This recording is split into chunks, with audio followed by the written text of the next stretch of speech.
Hi everyone, welcome back.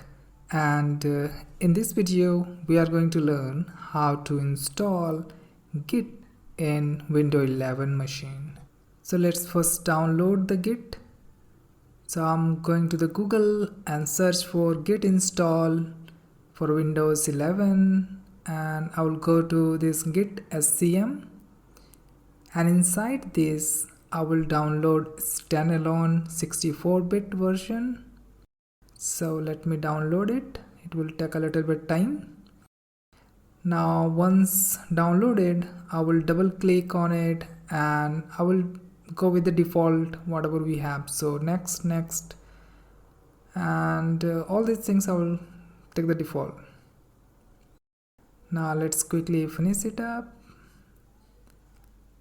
and install. This will take a little bit of time, so I'm going to fast forward it,